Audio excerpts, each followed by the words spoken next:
will not see because it's going to be webinar setup. Got it.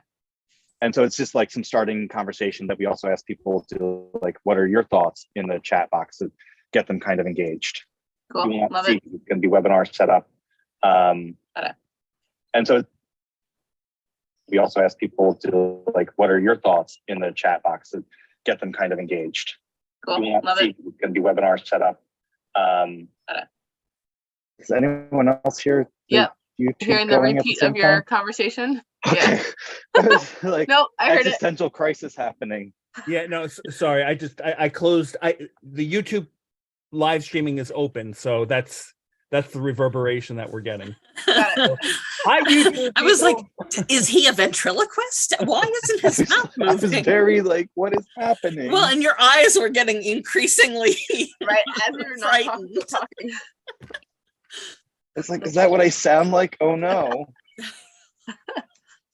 So we have a little bit of time. I'm gonna check the YouTube on my phone to see that it's working properly. Cool. Jeff and Cheyenne, do you have a question that you think would be appropriate for the topic, or do you want to do like a random fun one, or what are you thinking? Oh, I always like random fun ones, but I feel like it's helpful to have something of the topic to get us kind of started off on that note. I mean, the obvious second. Oh, you're breaking up a lot, Jeff. Yeah, your audio just went nuts.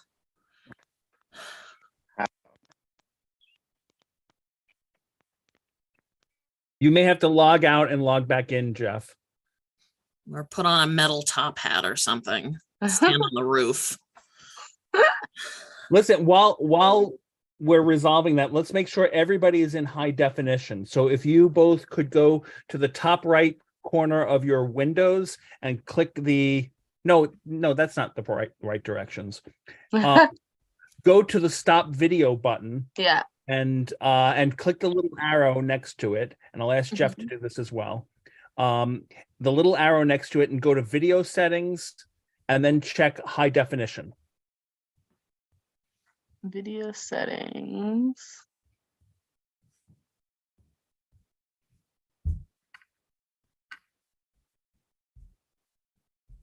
Oh, HD, I see. There we go. Cool. Okay, and Jeff, same for you. And everybody, hi on YouTube as you watch us get all set up. But now I gotta move my stuff. It looks like it expanded my view. There we go. All right. Jeff, if you want to double check that you're in HD as well, you know how to do that? I already set it up a while ago. Okay. Mine is And still on for I Wednesday. anticipated that, so I was Okay. like, let's get ahead. Do either of you have slides to share? Jeff has the slides, correct? Although maybe I should share them. Is I- seeming like that may be necessary. Am I still struggling? Yes, you were. I was just saying that I can share the slides from my computer if that's better.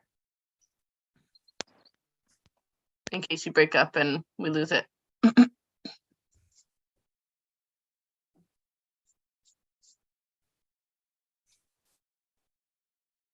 I wonder if you can change locations, and that might, I don't know if you can hear us anymore.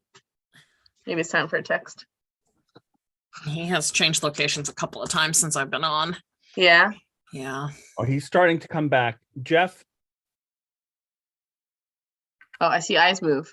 It's really creepy. If you're just So joining us on audible. YouTube, Jeff's eyes are moving.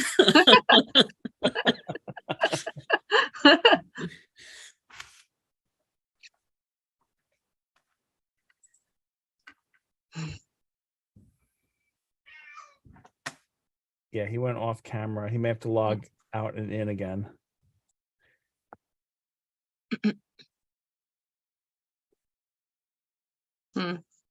Okay. Do you want to set it up with my PowerPoint? Yeah, why don't we try while we're waiting for Jeff to come back? Let's assume that you're going to do the slides and let's test that. Okay. And so I'm looking to share my screen. Where might I see that? View? No.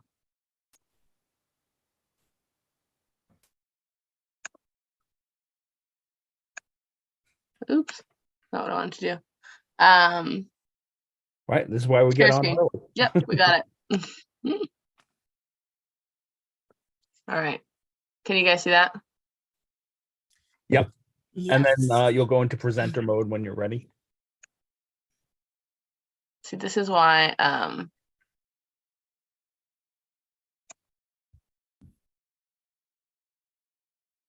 welcome to PowerPoint presenter Yeah, code. I don't think Okay. you want that. I think it's going to tell you stuff. Right. To be told like this here.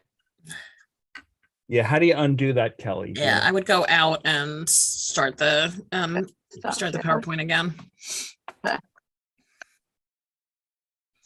Like go out of Yeah, presenter. the presenter mode. Yeah. Okay. Thanks for the patience, guys. Oh, it's all good. It's Oh, all Jeff comes back, you know. I'm not prepared to do it all myself. No. That's that was the last time we ever heard from Jeff. good. And Kelly, if you need me for anything, can we text over regular text? Yep, we sure can. Okay. Okay, I think we can just leave it started here, and then I think I can handle the transitions. Okay. How are we doing on time? We got Gotcha. 5 minutes. Okay. I'm gonna Perfect. check, I'm gonna open up my email to see if there's anyone saying I can't get in. Oh gosh, we got a whole bunch of more registrations. All good, right? The more the merrier. Where do you live, Cheyenne? I recently moved to New Hampshire, but I'm from New Jersey originally. Oh, okay. Where did you live Yeah. in New Jersey? I lived in Central Jersey, so New Brunswick, East Brunswick area. Yeah. Oh, that's where my parents live in East Brunswick. Oh, yeah, right there. I'm I lived originally in from New South York. River, which is like the tiny town next to East Brunswick. Doesn't mean anything, so I just say East Brunswick because people know what that is. Yep. I'm originally from Staten Island in New York, but I live in Pennsylvania now. Oh, nice. PA is like gold for like just freedom and like open space and trees. And New Hampshire is also pretty nice, but it's warmer in Pennsylvania, which is like why we should have moved that direction. Beautiful. But you go where the work is. I Yeah. love PA. I am also a former New Yorker in Pennsylvania, so Yeah, I'm from Long Island. nice. It's nice. So No, I met my wife in Brooklyn. She was living in Brooklyn when we met, and I That's where I was dragged her to born. Jersey, and it was a hard. Big mistake. famous last words. Yep. Jeff, you all good? I think so. I'm now right next to the Wi-Fi extender, and I have moved off because I was on my Bluetooth headphones. I'm now on a wired headphone, so hopefully that helps. I am your operator this evening. How may I connect you? So Jeff, you were saying what question you wanted when you broke up. Do you? I was going to say we could go with the obvious one, is that how do you think comprehensive sex ed could be used as sexual violence prevention? Mm. I don't know if that's too on the nose or not, but Well, just consider that we're going to have, if we get a large audience, which, you know, it's always a crapshoot, but assuming that we have 100 people, that's going to be a hard one to Complex transcribe going rapid pace. then here's the question: how many people, while in school or working in schools now, know that students that have schools where students are provided both comprehensive sex education and sexual violence prevention specific education? Because it's often one or the other, rarely both. That hurt my brain just listening to you. But yes, I think I got It's a you. long question with a short answer. If you know We schools that want the provide answer. both sex education and violence prevention, Sex ed, violence ed, or violence ed prevention, or both, or the options. Right. Yeah. Basically, Or none. do you work in a school, or when you were in school, did you get both, or or one got or none. the other? Right. Which is the answer I expect a lot of people to give.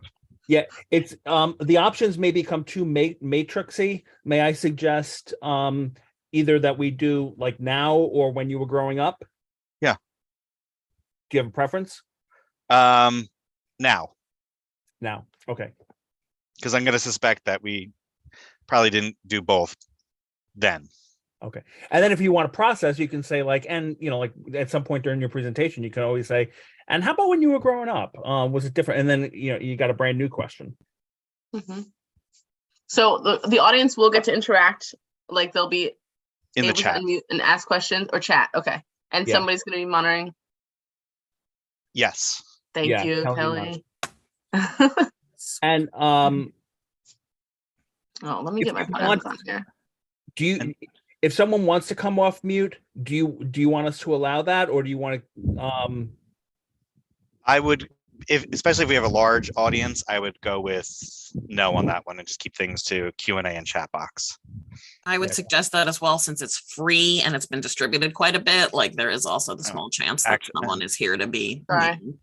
Cheyenne, and I actually updated the slides one more time, so I'm going to send those to you one more time. Okay. Kelly, do you have So I should stop Host sharing this one. Yes, please. I am a co-host. Okay. Do you know how to kick someone out of the room if necessary? I believe so, yes. Okay.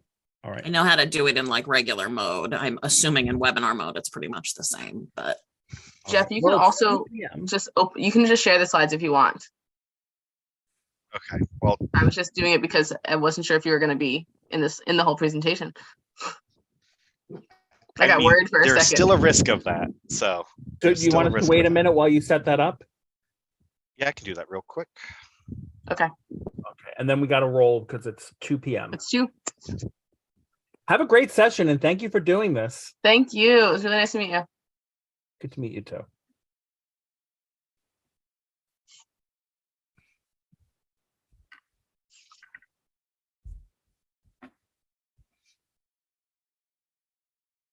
Kelly, I assume the script still says Carlos. So yes.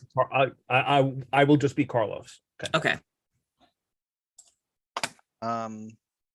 You might need to share because my computer's saying that I can't screen share. Okay. I don't have the updated one. Do you want me to just share what I have? I just sent it to you, so you should get it soon. Okay. How about we open up the doors and you get the room, you get your slides ready, and we'll just, we'll keep Start talking. interacting with people. Great. All right. Yes. Here we go. Have fun and thank you again. Thank you.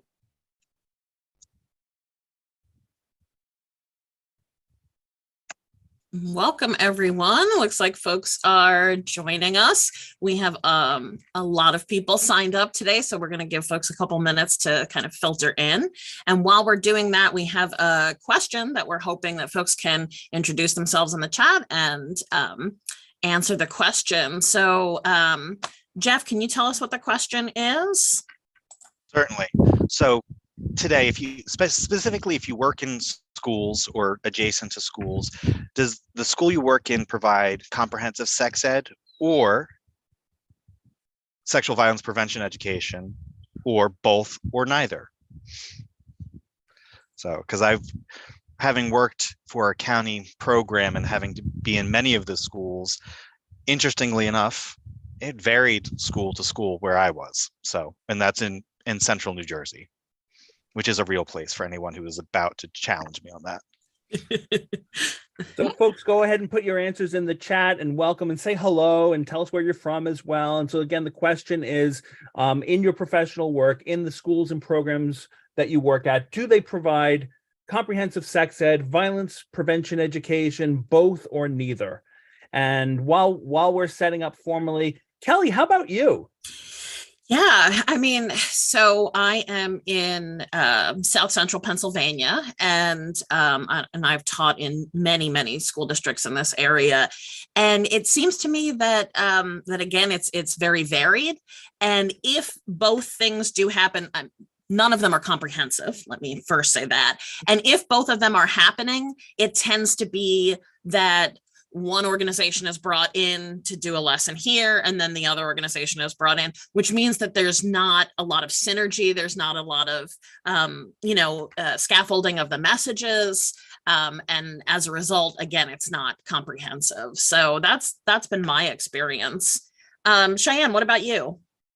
Yeah, I mean, I can't speak to like currently because I'm working in a different field now, but I definitely I can speak from my own childhood experience in that I received neither comprehensive sex education nor sexual violence prevention, and so it's a drastic difference from 15, 20 years ago to now, and I'm glad to see the changes, even though it sounds like we also still have a ton of work to do in getting both of those things more situated, which is why we're here. Let's pass the baton over to Jeff. How about you, Jeff? To reflect on Cheyenne's question, as a child, as a teenager, and even youth, our sex ed we got wasn't comprehensive. It was good, but it wasn't necessarily comprehensive. And that's the early 2000s. But now working in schools and in different situations, I can say that we are not providing comprehensive sex ed.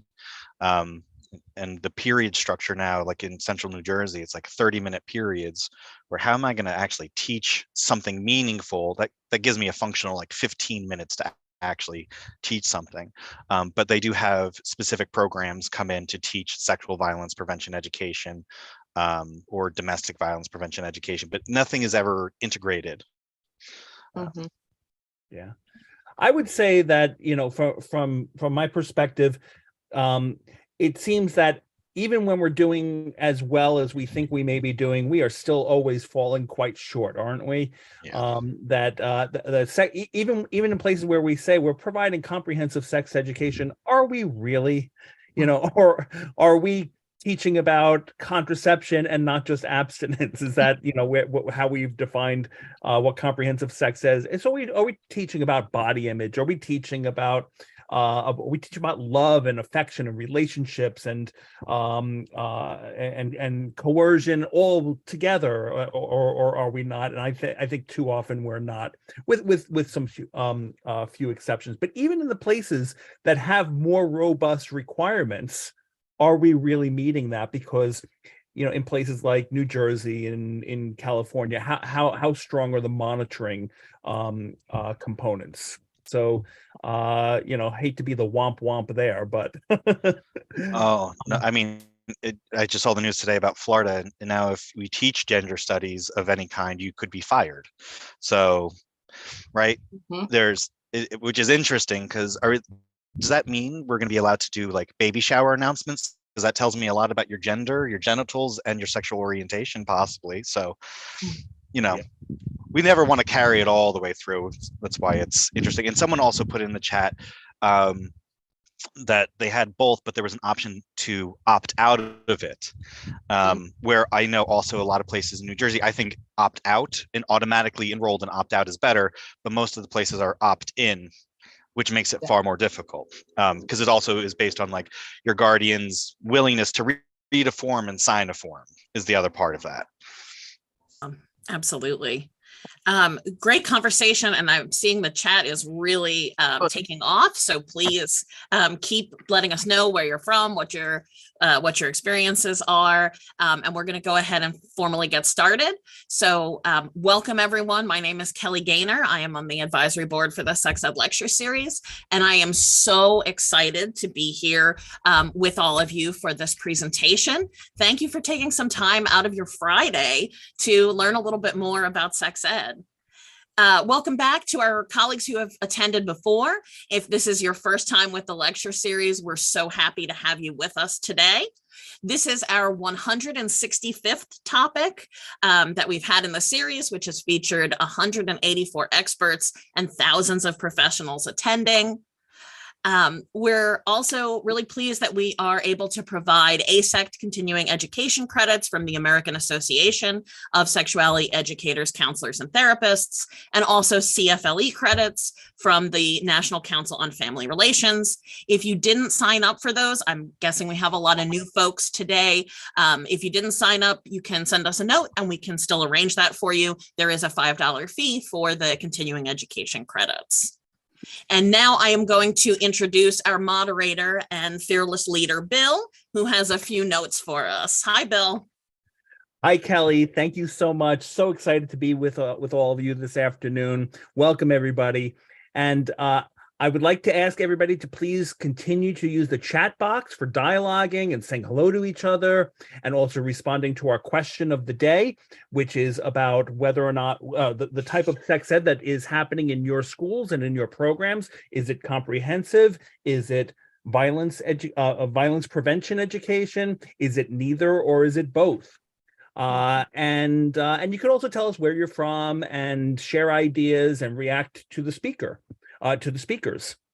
When you use the chat, please note that there are options to send a message to everybody, or to one individual, or to the speakers. So please be sure that you're selecting the option that you want to use before you're sending your message. If you have a question, on the other hand, please put it in the Q&A box. This is especially important today with such a large audience, because there's no way that Kelly and I are going to keep up with all of the wonderful things that you're saying. And if you have a question, we want to be able to redirect it to our speakers. And the Q&A box is for that purpose. So back to you, Kelly. Thanks, Bill.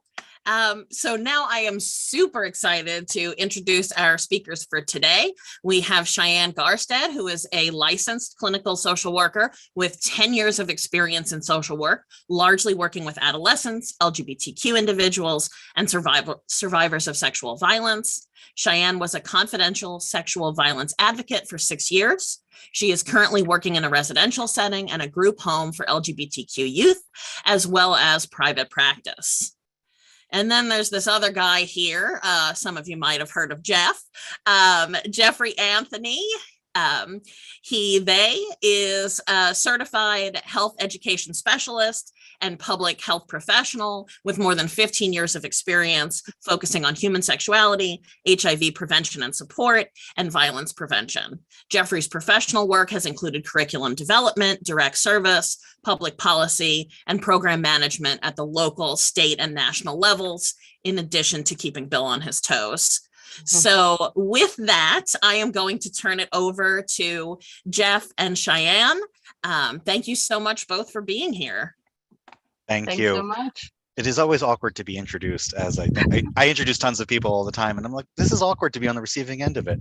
And I am so glad to be here with Cheyenne today, and I want to put out to everyone that I think two things. One, what we're going to present today is probably not going to be any new information, just kind of reframing what we already know.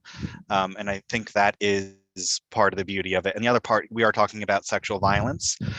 There is nothing graphic. There's nothing in particular details. Cheyenne and I have the most specific knowledge about New Jersey. So things we're going to reference are going to be related to New Jersey. So if I see that a lot of you are in different states. So always check in with what your state has or doesn't have in that case.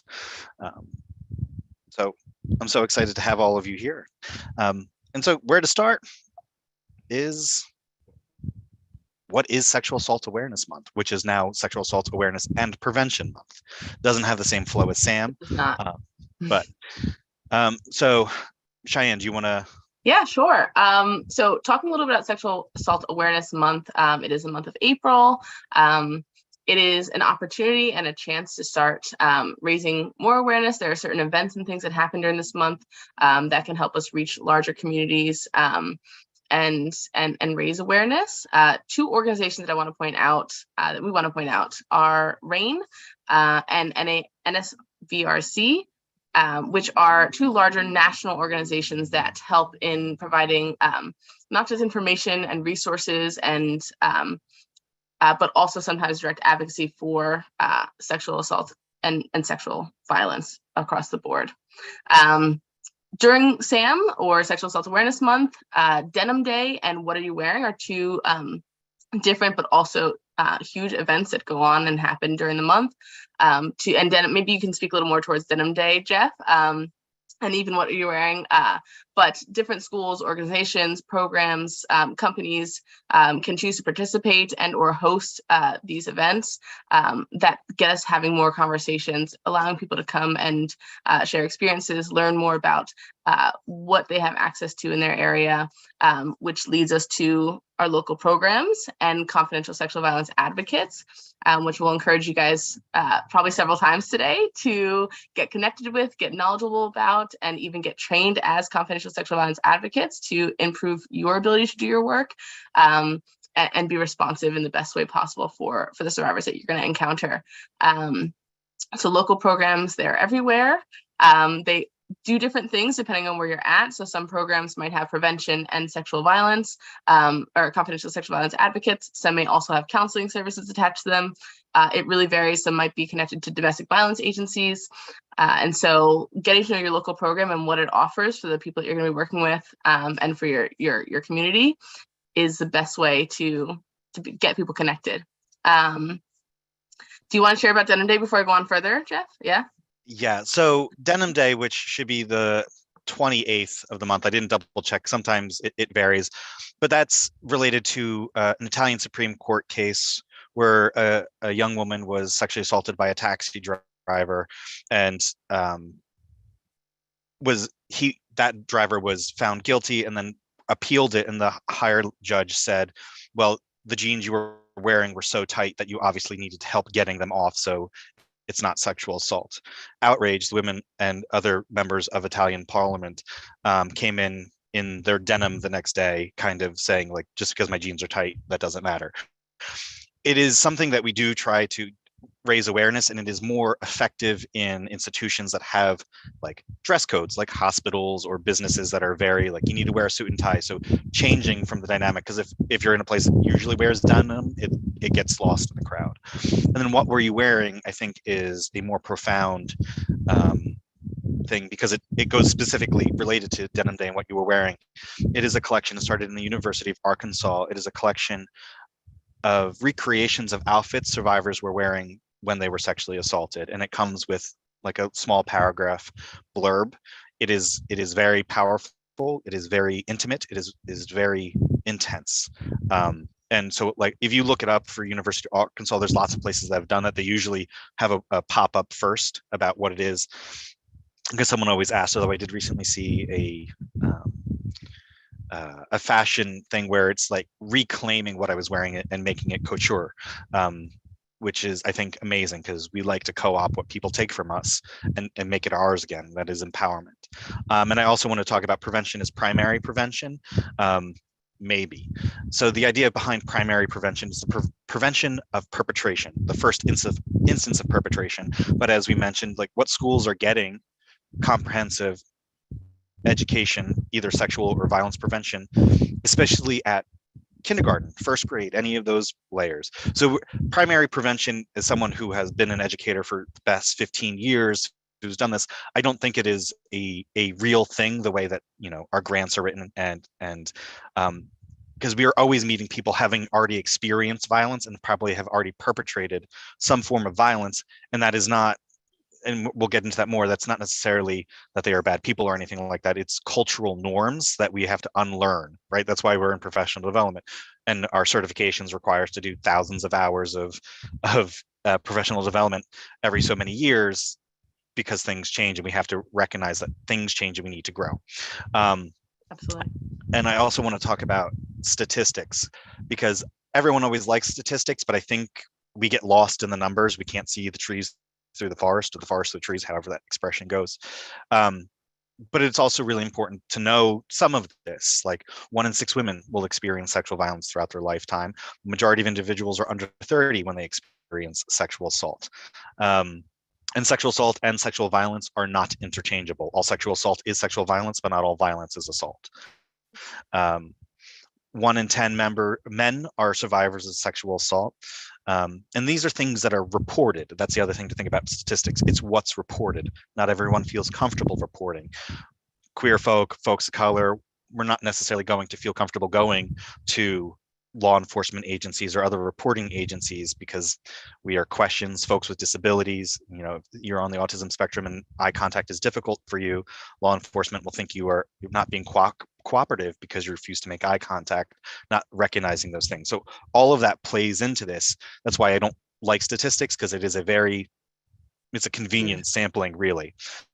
And we also don't talk about enough about how incarcerated individuals experience sexual violence, typically by prison staff, or how Indigenous peoples experience the highest rates of sexual violence. And all of those things are related. Any other thoughts there, Cheyenne? Yeah, no, I mean, I think talking about statistics, and I'll mention it later too when we're talking about disclosures, but like safety is a big reason why a lot of people don't report and why statistics aren't accurate. But sometimes, like, simply the snowball effect of what happens when you tell one person something that you've experienced, a lot of people want to avoid that snowball. And so sometimes it's just about safety, and sometimes it's about so much more than that. And there are way too many reasons to even mention about why things aren't reported the way they are. But we can definitely assume that the number is so much higher than what our statistics say. Yeah. And then we also really can't talk about comprehensive sexuality education as sexual violence prevention without really defining what sexual violence is. Yes. So, Cheyenne? Yeah, so sexual violence is an umbrella term, and so we'll go into briefly some of the things that are under that umbrella. But sexual violence there's a spectrum. There are a lot of things that are under that umbrella. We're talking about things that are directly about sexual contact, and some things that are just about someone's sexual orientation. So we take sexual harassment, for example, that can be specifically a comment made about someone's sexual orientation or gender identity that is still under the umbrella of sexual violence, and to the other another portion of sexual violence umbrella with contact and not words, right? Or not just words. And so understand that all those, and that's for a reason, because we don't get to define, right?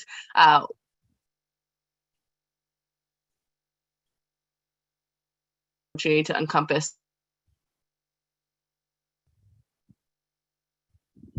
all different forms of harm caused or sex identity.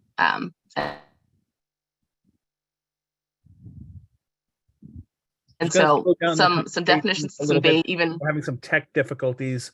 I'm sorry, Cheyenne, can you repeat what you said or re-summarize? Or it may have just been my computer. No, it was okay for you too, Jeff. I'm sorry. So defining sexual violence as an umbrella term, and I was just trying to explain a big sexual harassment to physical sexual contact that is harmful, and some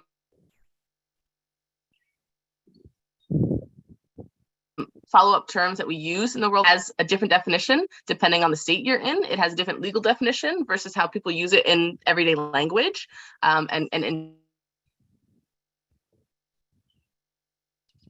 different contexts. Sexual from using other people for sex, human trafficking, but also encompasses labor trafficking and different forms of human trafficking, and child endangerment, which could also include exposing children to pornography or sexual acts without their consent or when they're uncomfortable. So those sorts of things are important to note, that those are terms that we use under the umbrella of sexual violence, and there are so many more, and they entered across every state, and legal versus everyday conversation. Yes, so I know there was some technical difficulty, so I'm just going to also briefly re-summarize what Cheyenne said. Our Wi-Fi has been challenging me today. Now, Cheyenne, things that happen in the year 2023. Every state will legally define these things slightly differently. Like New Jersey defines it as sexual assault, New York State says rape. And so it changes how some of that shows up. But the other more important part is, how does the person who's disclosing or sitting there listening to you feel about their own experience? Because some people may not resonate with the word rape. It's like, no, I wasn't raped. And they might think what happened was violent, but they're not connecting with rape. And it is not our role to tell them, no, you were raped, because that is also traumatic and violent and unnecessary. Which is why it's not important to get caught up in the definitions, but as much as hear what someone is telling you. So one of our other mantras is start by believing. So it's, hey, you're saying this, tell me what that means for you. And then you can have an internal dialogue for it. Or someone could say, this is what happened to me. What is that called? And then you can say, hey, well, here's some definitions I know. How do those feel? Which one of those do you feel like it is? And so it's really about making sure we're giving power and control back to that person in those moments. And I also want to briefly talk about the pyramid of violence, which I'm sure we're all probably familiar with. It's like how little things that we might call microaggressions, about words that are insults or epithets that are designed to hurt us. When we normalize those, and we normalize small infractions of dehumanization of people, it makes it easier for things to escalate to a point where you will willfully kill someone because you are now believing that they are the cause of problems.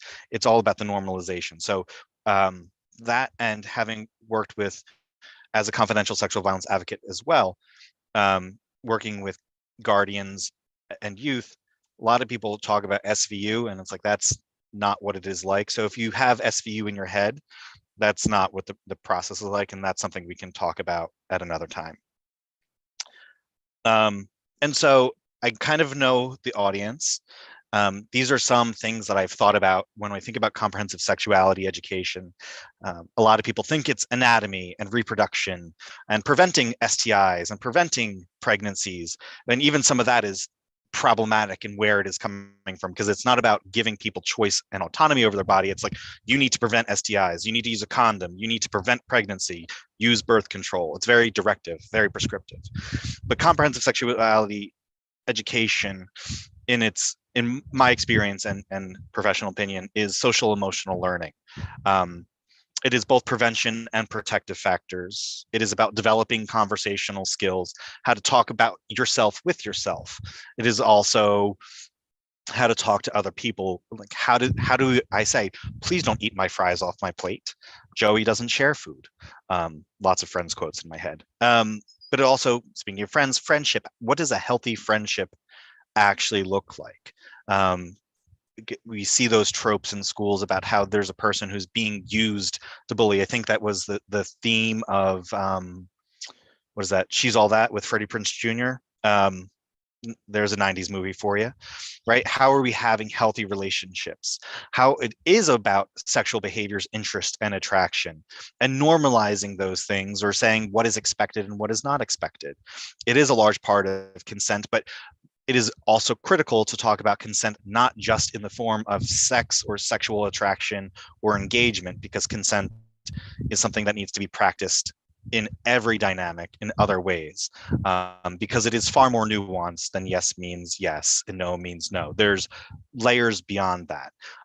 It's not to say it doesn't mean those things. It's that there are other contexts and power and control there, because if you're not empowered to say yes or powered to say no, those things don't have that meaning. And yes, in theory, it's nice to say that, but in practice, when someone is experiencing violence, that goes out the window and doesn't mean anything.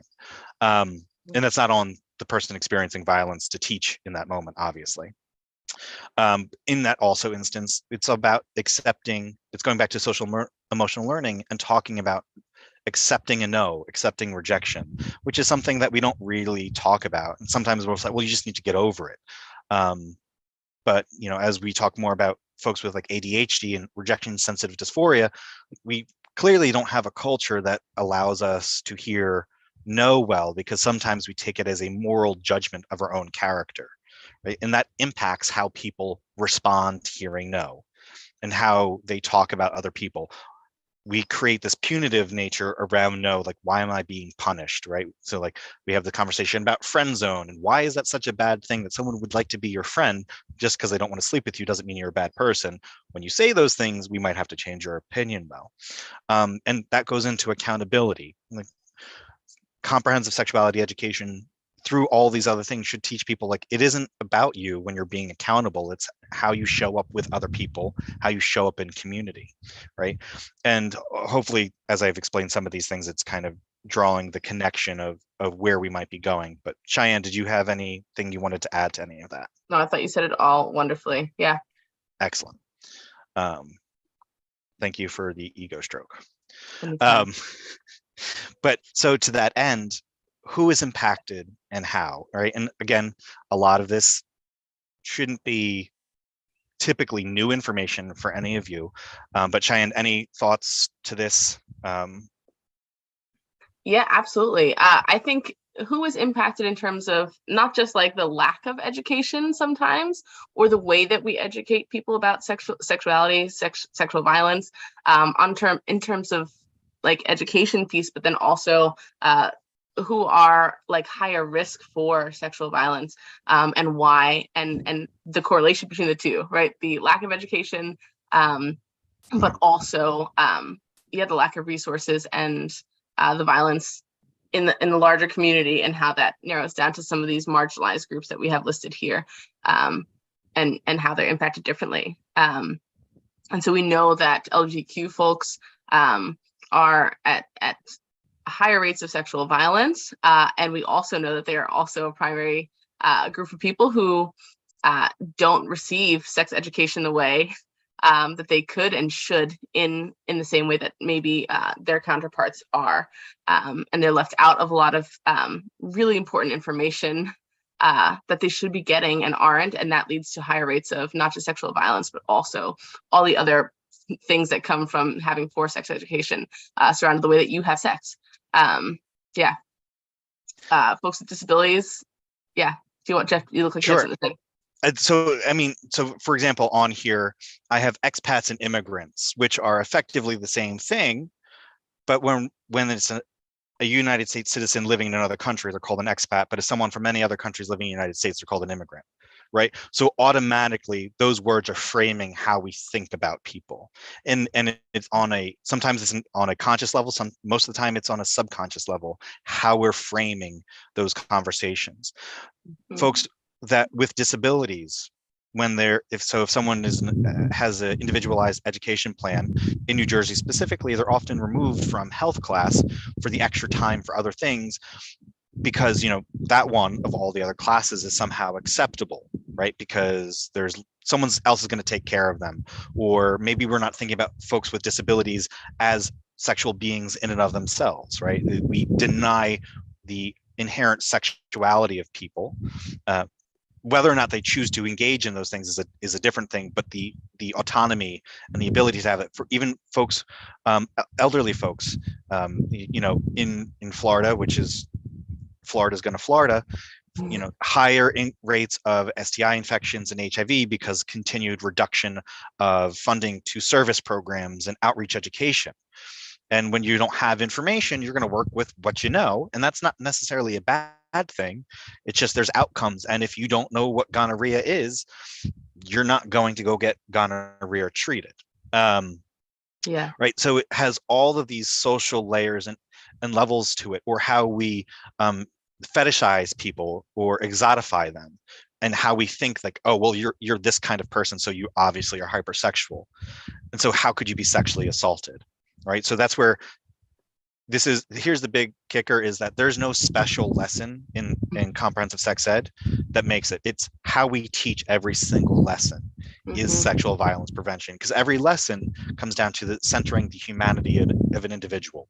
And for better or worse, it's not more complicated than that. It is a skill and an art form to facilitate that way, especially in challenging environments. But like folks with disabilities, for example, in New Jersey, because I was on a task force for the state with the ARC of New Jersey, the Office of the Attorney General, and several others, talking about this. In one of the cases, we wrote a white paper talking about this. Folks with disabilities are removed from sexuality education that impacts how they live their lives and what they experience. And for example, one of the go-to case studies is a young teenage man who highly affected on the autism spectrum,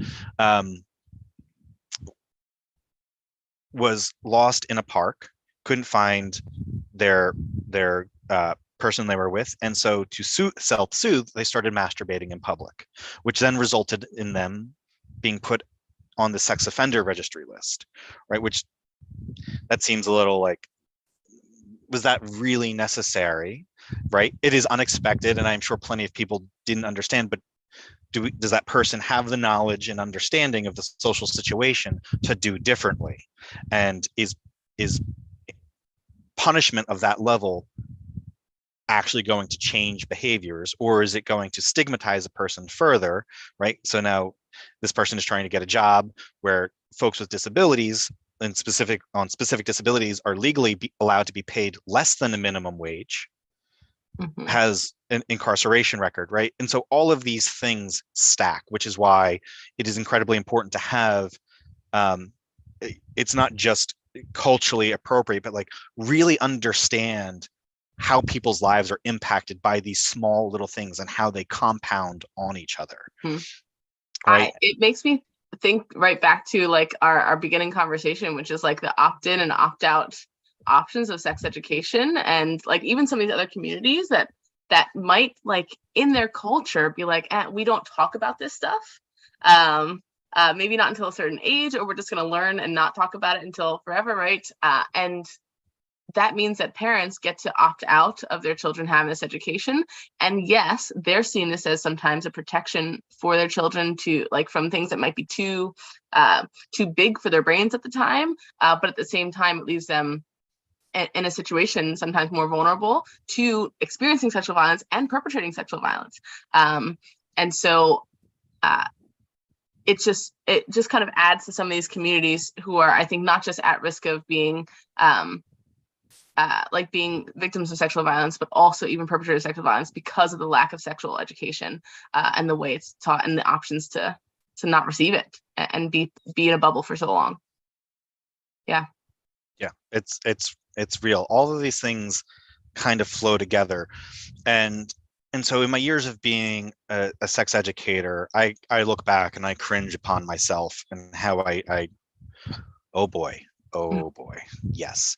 And I will say my time as a confidential sexual violence advocate deeply changed how I facilitate, deeply changed how I approach people, right? Because there was a profound awareness of people are coming to me at a vulnerable state, asking me questions and doing it from the best place possible. So I need to meet them with that same energy and intensity. Yeah. We've kind of been talking about this overlap in this Venn diagram of CSE and sexual violence prevention and survivor support, right? Because all of those things kind of connect with each other, and they are closely related. So I was curious if anyone in the audience might have some like epiphany type moments where they're realizing how things are connected. Because I also want to add that we are supporting survivors when we're teaching empathy. We are supporting survivors when we're teaching people how to accept no. We're supporting survivors when we're learning how to care for ourselves on a deeply intimate level. And speaking of intimacy, this Wednesday's lecture was on the 5 types of intimacy, which you can go back, you can get the recording, purchase the recording on the site, but really important to think about how so much of what we do is some form of intimacy, and intimacy in and of itself is not necessarily inherently a good thing, right? Sexual violence is a violation of intimacy, and those things are connected. So when we learn protective factors, when we help do things that are like positive childhood events as opposed to adverse childhood events, we are supporting survivors, right? all of those things kind of build upon each other. If the pyramid of violence exists, the pyramid of support also exists, and it starts with small things like this. And I just also want to check that. I jumped ahead, but I know there's some things in the chat. Anyone have any epiphanies? I don't see any epiphanies. Oh, great slide. I do see an anonymous question in the chat real quick is, do you think sexual violence against women is magnified in societies where white supremacy is prevalent? I'm going to go with the answer is absolutely. And I would have to go back. There is a study of, I forget who did it, and I know it exists and it's somewhere in the recesses of my mind. A researcher researched a community and culture that is largely untouched by colonization and white supremacy. And there are very few instances of sexual violence because of how the culture exists in community, how they raise people. If I remember correctly, it's slightly more matriarchal in its organization, but like they bring up sex as part of it. And then they create spaces for young people to engage in sex safely. Right, because even if you look at some of the things Bell Hooks has written, white supremacy even attacks the men that have all the power and privilege.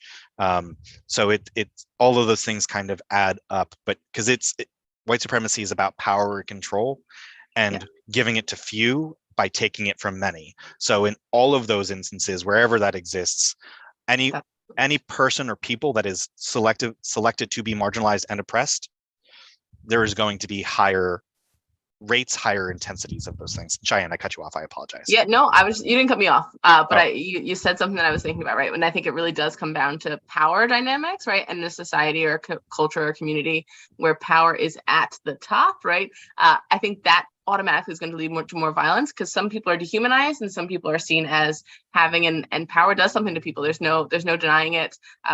We talked about like the level of assaults that happen in prisons and how that is largely done by staff, and simply the shift in power dynamics, not the level of crimes committed, obviously we know, like leads to higher rates of violence. But also there's something about like specifically the patriarchy, right?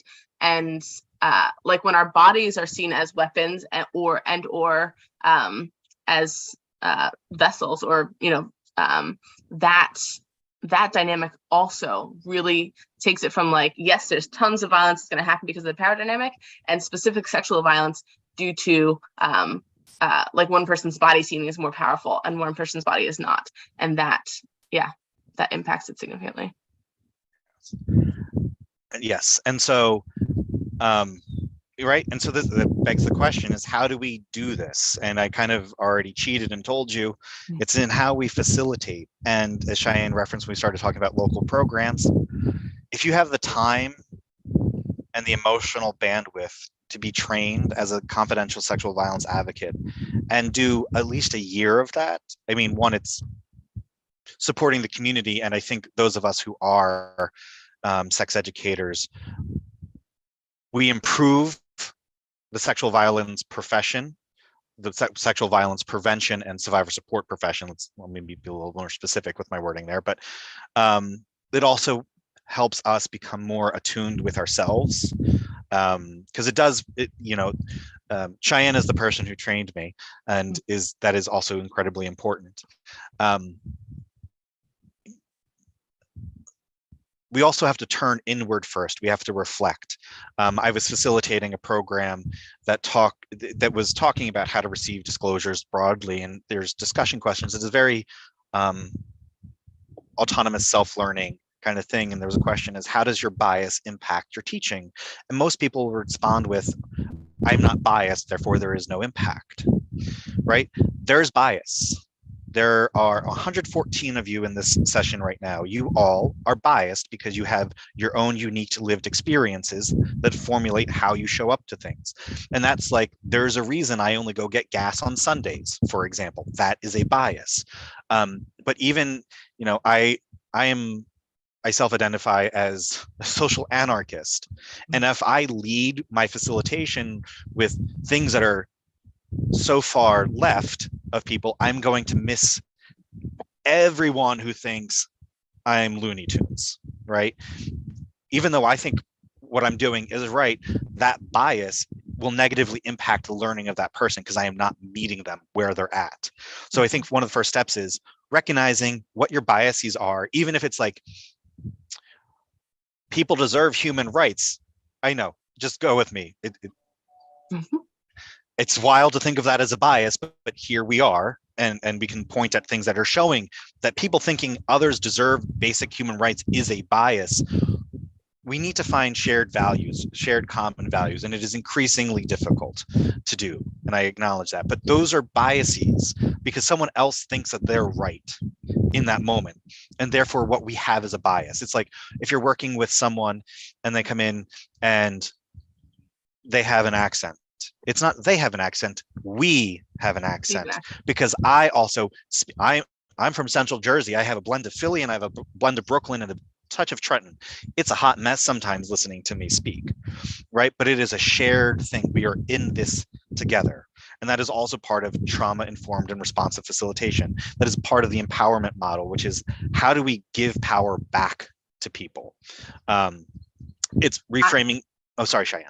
No, it's okay. I was just going to add in there, like, I think just on the topic of bias too, which goes back to the epiphany I had looking at those circles, in like the importance of doing your own work, which we say in various different forms throughout all these, like, I think every slide has a version of like, you got to check yourself, you got to do your work, right? It's really important that we are acknowledging what's happening inside our own brains and bodies when we're interacting, when we're teaching, when we're educating. And you know, as a therapist, right, I'm going to have a different hat, and a lot of my training is seeped in, right, doing your own work. There's a lot of self-reflection. There's a lot that happens as a therapist becoming a therapist.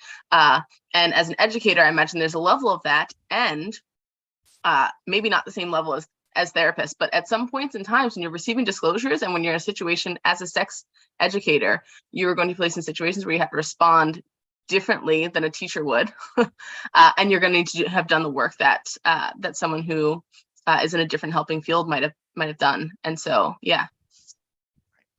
And so, like, everyone is a mandated reporter if you're 18 or older, and I'm sure there's unique fluctuations to that state to state, professional organization. But like in New Jersey, if you're 18 or older, you're legally responsible for reporting any suspected child abuse, sexual neglect, physical violence. And that's, people are like, that's I don't know what I'm doing there. And it's difficult because there's so much back history. So in New Jersey, it's called Department of Child Protection and Permanency, formerly known as DYFS. And there is a lot of ugly history there because, right, and especially with social work, because, you know, also part of this, we have to recognize how our institutions have perpetrated violence. And social workers were the ones who were taking young kids of color away from their families.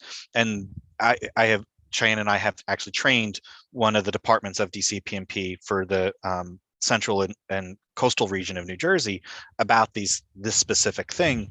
Is how do we build safety with people is by letting the people we're working with determine it and say, I hear you, this is what I'm legally required to do.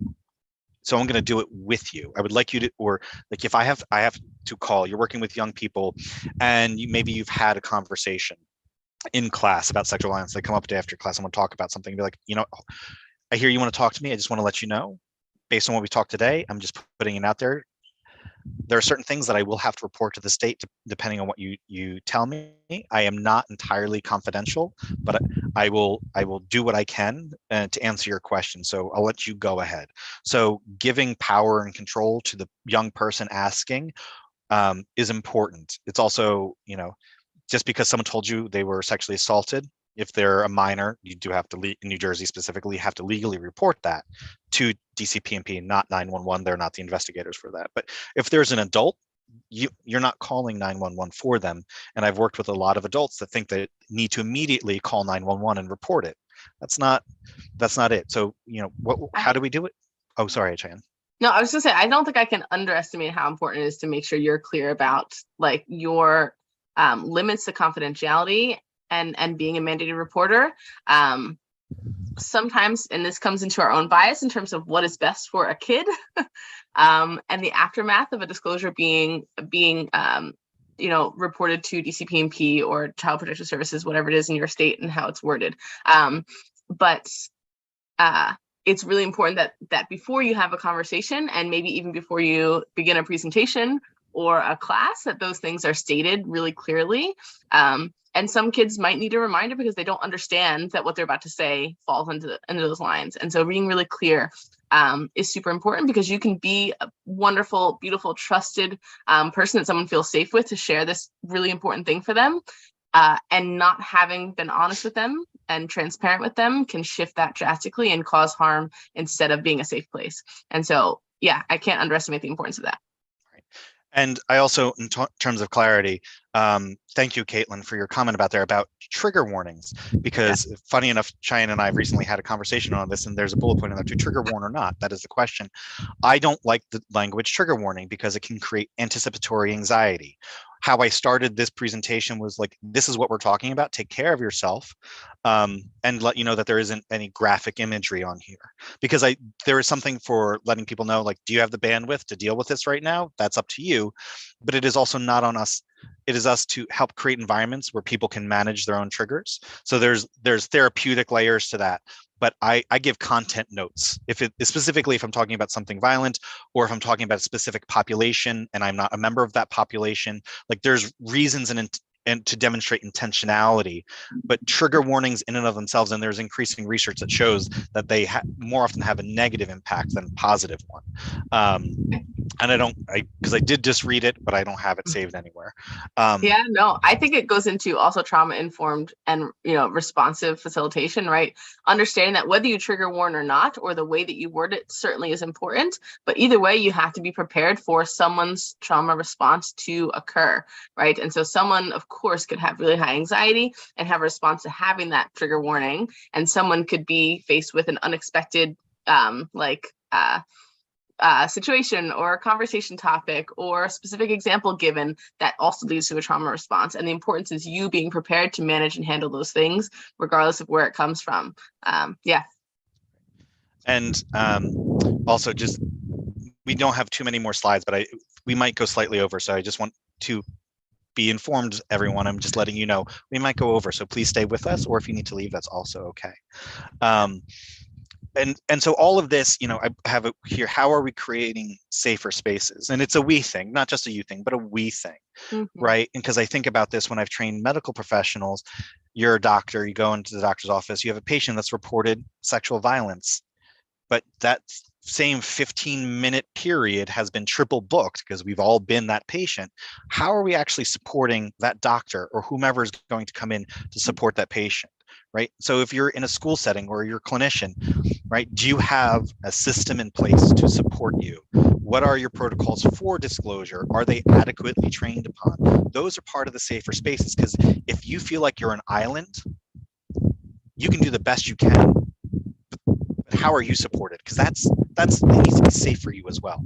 So it's not just in your classroom. It is a system approach. I've been moving.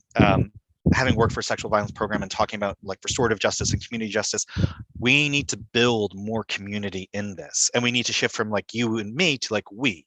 So I said facilitation with, not teaching at, because I definitely was, as a young educator, very much teaching at people. Like there's obvious reasons. Power and control is the thing that I was raised with, and I present a certain way, and having to own that. And now it's facilitation with, because individuals are know the most about themselves. Patients know the most about their experience. We can talk about how medical racism denies access to good comprehensive care.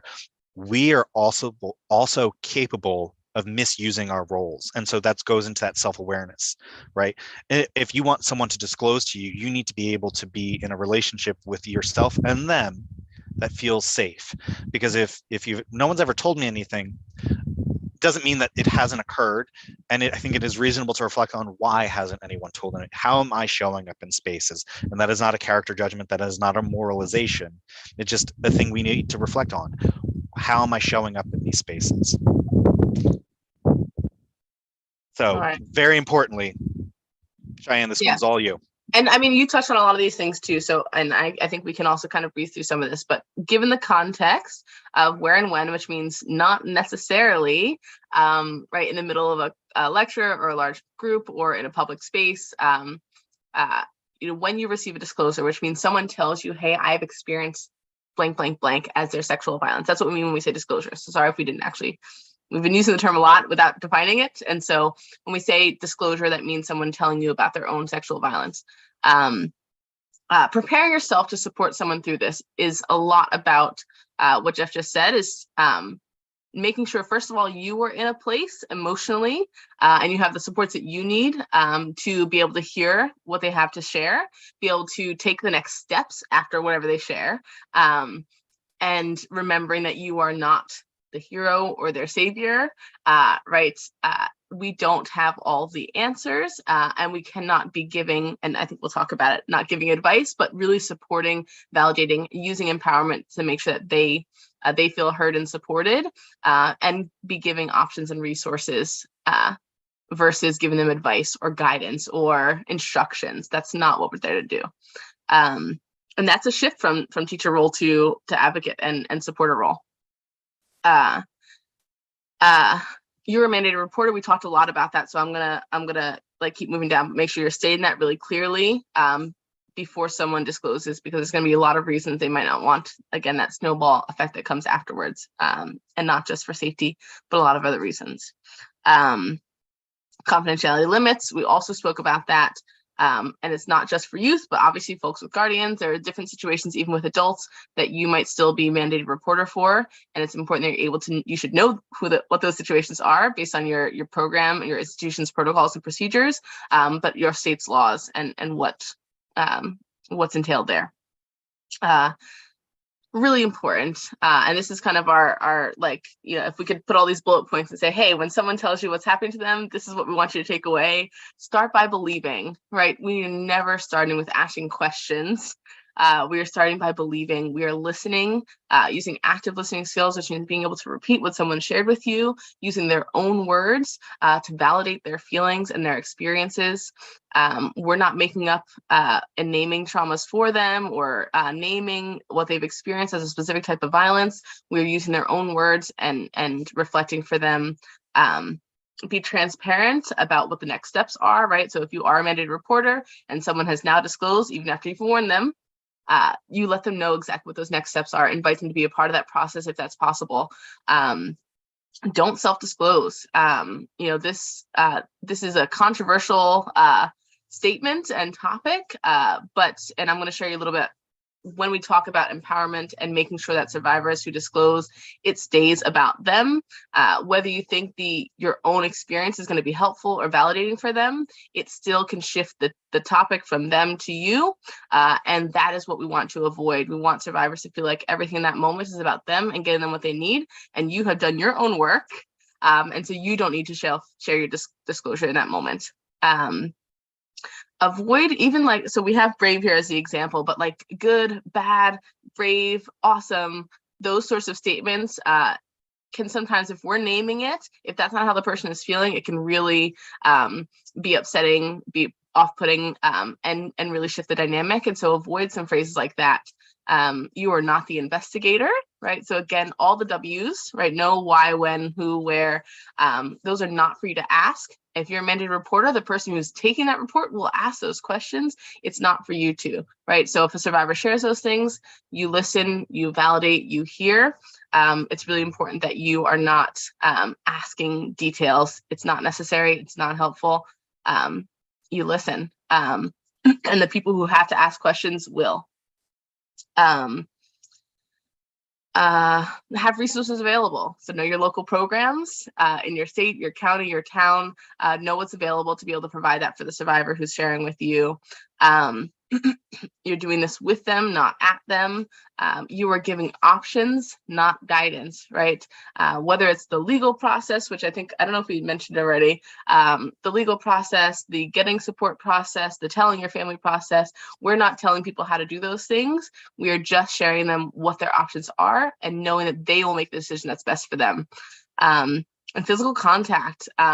and placement, understanding that being trauma informed means acknowledging that some people are going to be really avoidant of physical contact. Some people may have the complete opposite and want or need a hug in the moment. They get to define safety. You don't go in for a handshake or a hug or anything like that. Let a survivor define what that feels like for them and what's right for them. And also where you specifically stand in the room, like don't block an exit kind of thing. Yes. So thank you. That's what we meant by placement, right? Giving choice when you're sitting down and talking in a room. Where would you like to sit? Giving back control when power and control has been taken away is huge. And yeah, don't label their experiences, which we also talked a little bit about before. We're not naming something as sexual assault or sexual violence or sexual exploitation. We don't name it. You allow them to determine for themselves. And if it goes to a legal situation, those people will also determine the legal definitions. Yeah. Sorry, that was a speed round.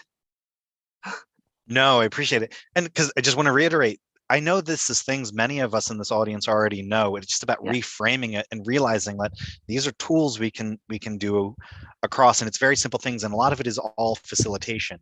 And one of the other things, you are not your job, and how we facilitate can be done in all aspects of our lives. That doesn't mean you need to be on all the time.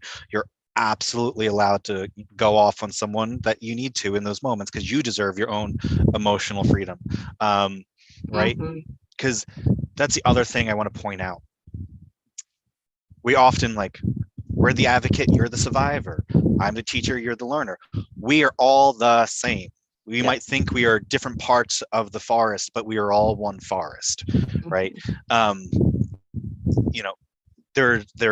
I am both a survivor and an educator. I am both an educator and a student, always trying to learn more, always trying, right? We need to get rid of the binary understanding of so many things and recognize the duality and plurality of the existence of all of this, right? Yes. So that's also trauma informed, is knowing there might be other teachers that you work with or educators that have experienced sexual violence, so they'll see how you interact, right? It's not always for the person you're talking to in the moment, it's for the people that can hear you, right? Absolutely. And that shows up not just in your classroom but other aspects of your life. And I want to throw it out, not everything is a red flag, not every flag means something. And so I was working on something recently about positive childhood experiences versus adverse childhood experiences, and then they talk about promiscuity, which is one of the things that really gets my ire up, because what does it matter if someone is promiscuous? As a queer gay man myself, my sexuality has been policed, and when you go in for testing, you need to make sure you're using condoms. You're policing how I exist. You're not actually seeing what my relationship with sexuality is. You're not seeing people self-medicate because one, accessing it can be a pain in the ass, but right, it is how I'm relating to myself. I don't have a good relationship with this. I'm overusing it. We need to kind of change how we even think about substance use and misuse.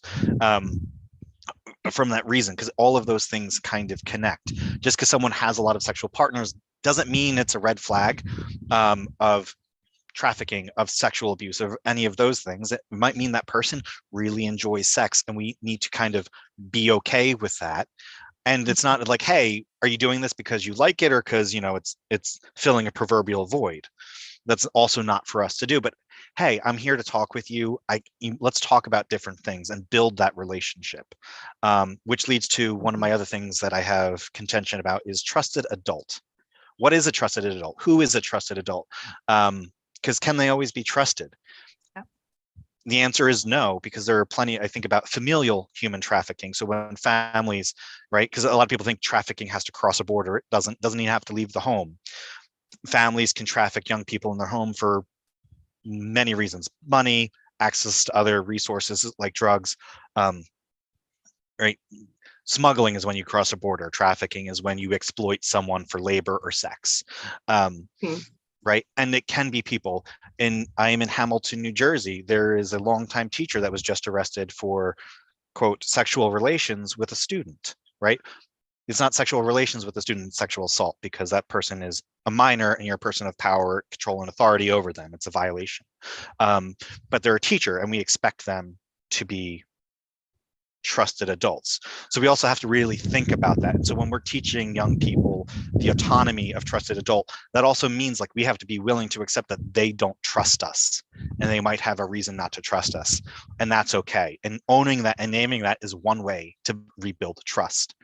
And Some I Oh, sorry, Cheyenne. can I just say, even just thinking about like trusted adults as a phrase, like trust doesn't come as easy for everyone. And so not only not every adult is safe, right? We know that most instances of sexual violence are done by people you know. And for young children, that means a trusted adult. And so, but also kids who grow up in foster care or who have been adopted or who have different relationships with their caregivers, trust looks really, really different.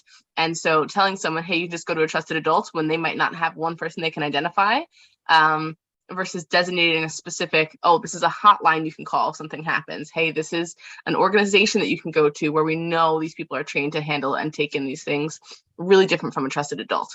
And so, yeah. And that also goes in with like emotional self-regulation, co-regulation. We can't expect everyone to have universal skill set there. And so sometimes it's also about letting someone have that breakdown, someone crying and screaming and just kind of being there with that and not trying to control and regulate that. And also, if that's happening in school, normalize, like, because I'm sure kids would make fun of that. Some will, and be like, what, you've never had an emotional thing, right? So it's like, how do we help people with this? Because to Cheyenne's point, we may not have that at home. Right. I think probably everyone that's attended today could think back to one teacher they were particularly close with because that person made them really feel really safe, maybe safer than their own family. And 3 of them just came to mind for me. So, all right, let's think about that. And, kind of talked about community and restorative justice broadly, but the same thing with prevention. You can't wait for things to happen before you start doing this. You can't develop an education program without simultaneously developing its evaluation. You have to build community building and restorative justice into your programming, right? That's how we like community and restorative justice is, how do we accept no? How do we not shame people for things? And hey, dude, that wasn't cool. How can we do this differently, right? And it's not to say that there isn't accountability, but it's about, because I saw it in there, we're all about punitive things. How do we move from being punitive to being accountable? Because that doesn't mean there is a lack of consequence to their action. It means that when we realize that accountability isn't an inherently bad or scary thing, and that stepping up to that is ideal, we are more likely to do that. Because with punitiveness, we're always trying to run away from things. We're always like, nope, I didn't do it. Our lawyers are like, it's always about zero guilt. And really, if we critically analyze what's going on, where has that gotten us? And I also want to think about this. In New Jersey, we have the Prison Rape Elimination Act. Because going back to that binary thinking, there are people who are incarcerated that for lots of different reasons, some are bogus and some of them might be legitimate. And that doesn't mean that they deserve sexual violence, right? And that still happens in there. And that is a violation of power and control. If we're centering rehabilitation, which I struggle with that word as well, because it's very George Orwell 1984 Ministry of Love, and let's rehabilitate you because Big Brother loves you. But how are we giving people the chance to be different, right? If we expect people who do bad things to receive bad things, what does that tell everyone? That goes back to accountability. If I've done a bad thing, does that make me a bad person and that more bad things will happen to me? How are we framing that? I think I'm going to say, and I'm trying to make, I know we're so far over. Can you go back for just 1 second? Oh yeah. The prison rape, and I don't want to be a stickler against like PREA, because I think it is a valuable and necessary thing and tool. But also when we're talking about sexual violence prevention and education and response, the title and the name is deceiving. It's not eliminating, right, prison rape. It is providing resources for people after they have been assaulted and a place and have them access to sexual violence programs and resources. And so it goes back to sex education, how even things like programs like that are so valuable, could use an education component and a prevention component to stop before things happen. Yeah. Exactly. And so this should be our last functional slide, and just something to think about. I do love Bell Hooks's work, and I read a lot of it. But how do we hold people accountable for wrongdoing and yet at the same time remain in touch with their humanity enough to believe in their capacity to be transformed, right? And that is also kind of the whole of this presentation right there, is the opportunity, giving people the opportunity and believing them that you will probably make a mistake at some point in your life, but there is opportunity to be different. Because I remember working with a young person in a school who said, why does every educator, like sexual violence educator, come in here and tell me that I'm just going to end up raping someone someday, right? If that's how we're leading the conversations, if we're being prescriptive, we're already shutting down our internal sense of capacity to change. So someone asked about resources earlier. Here are some of the resources where I got some of our statistics. So the National Sexual Violence Resource Center, RAINN, the ARC of New Jersey, that is an actual, do that search and you'll find all their resources. It's otherwise not easy to find. Advocates for Youth has an excellent sexual violence program. The What Were You Wearing is right there for the University of Arkansas. The National Sex Education Standards, which are always important to learn. And just a reminder, if you have the time, energy, and emotional bandwidth, be trained as a confidential sexual violence advocate. It's usually a 50 to 60 hour training, and you have to provide X amount of hours per month. Some of them, sometimes some programs are compensated, some are not. It varies program to program. And then if you wanted to contact us, my email address, and then Cheyenne prefers phone calls. So there's that. And we are over, and I know there's some Q&A, and I wanted to answer those real quick. All right. Well, first, thank you so much to Jeff and to Cheyenne for all of the incredible information that we've gotten in the last hour and 9 minutes. I also want to thank the 70 or so attendees who are still with us, and anyone who's watching on YouTube right now for sticking with us, even though we've gone a little bit over. There are a couple of questions in the chat, in the question and answers. Bill, do you want to read the first one? My pleasure.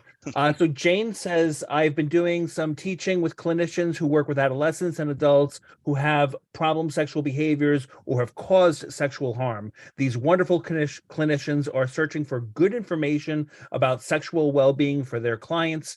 It's been fun to teach them because their clients love hearing more than just what they are not supposed to do, but all the layers beyond that, in order to create mutually consensual sexual relationships.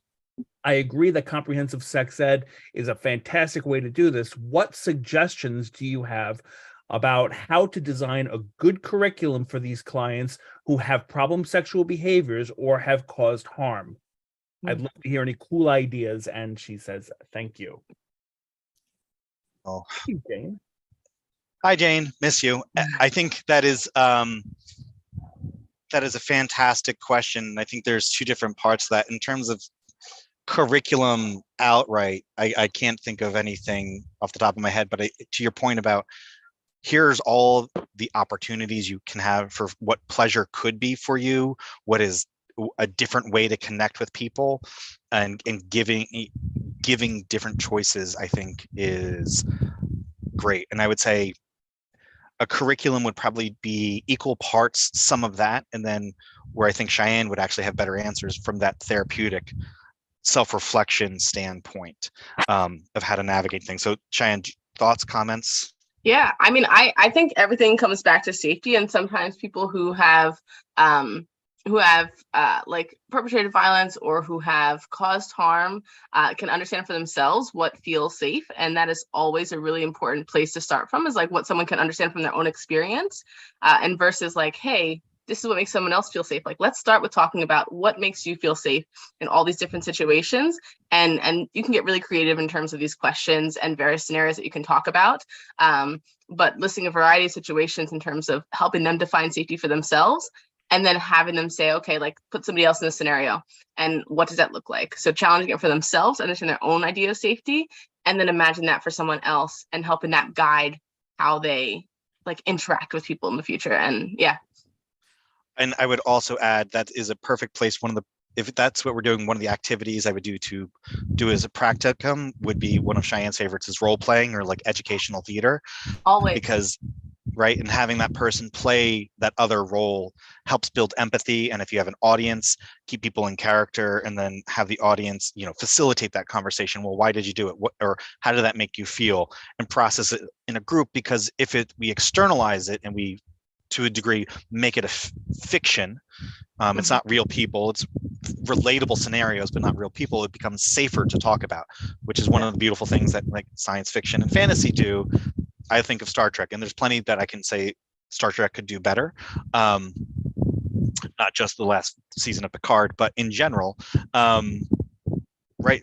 I think externalizing it and playing through and because people want the skills to do it in real life, and sometimes it's scary waiting to real life to have that opportunity to do it. So that would be my cool idea.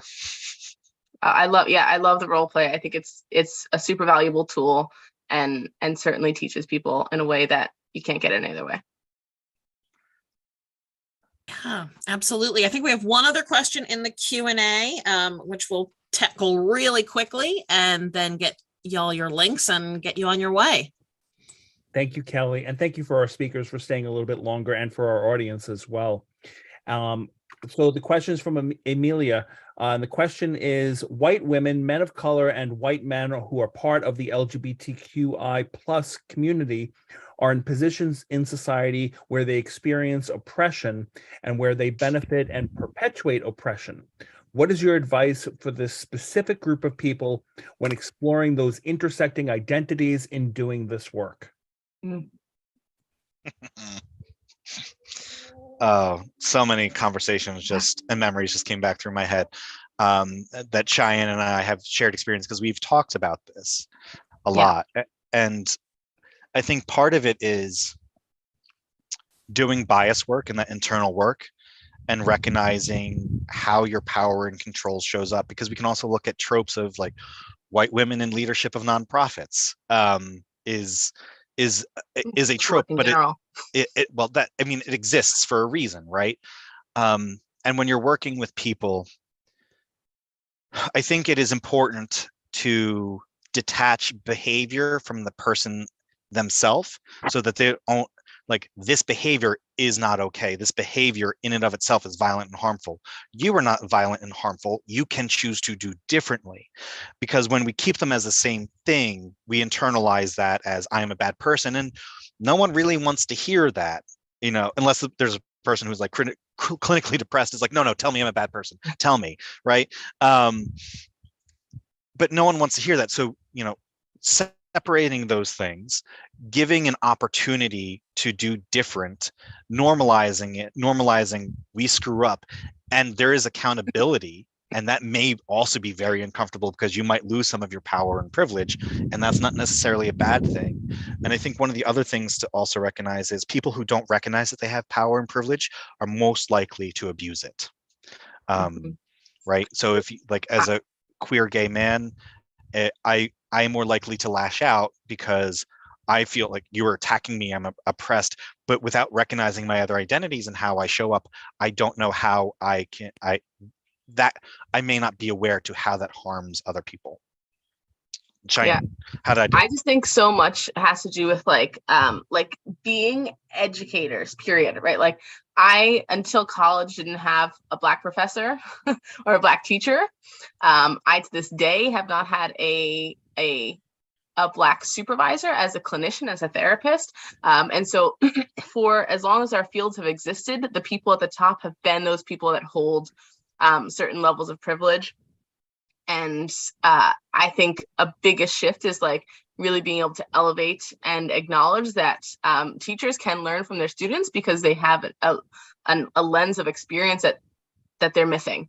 And so I think that has really been helpful. And I think recruiting and starting to teach our people who hold different marginalized identities to encourage them to become leaders and educators and be part of the community so that we can change that for the future generations. But I think like Jeff was saying, like the importance of like knowing and acknowledging and being okay. And I think this comes down to accountability, restorative justice, you name it. Like being okay and comfortable with saying, I got something wrong, and saying that in front of your peers, your friends, your students, whoever, so that they can also acknowledge that it's okay to apologize and acknowledge and make changes. Once we make it okay to make mistakes, we make it such a safer place for everyone who falls harm to the things we say and do. Yeah. So true, Cheyenne.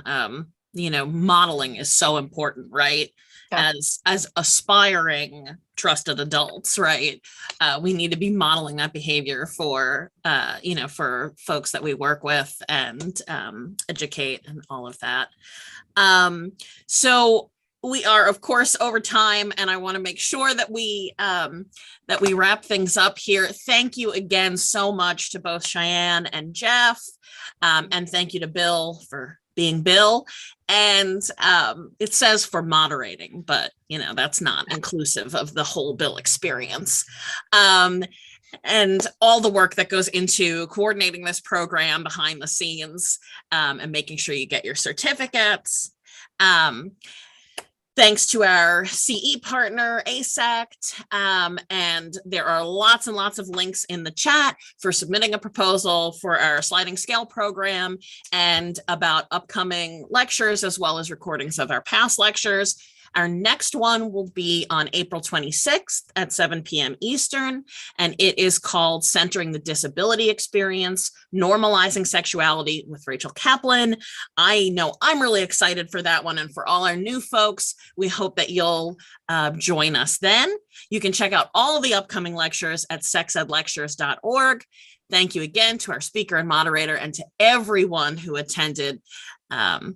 Have a wonderful Friday. Happy weekend, everyone. Thank you, everyone, for showing up. Thanks, Really guys. appreciate it. Thank you both to our speakers. Thank you, Kelly, for guest hosting. Really appreciate it. So nice to meet you, Cheyenne. Thank you. It was so nice to meet you too. This was good. Yeah. All right, and what an audience too. Yes. I'll follow up with an email to you all. Excellent. Thank you again, and hope to see everyone next week.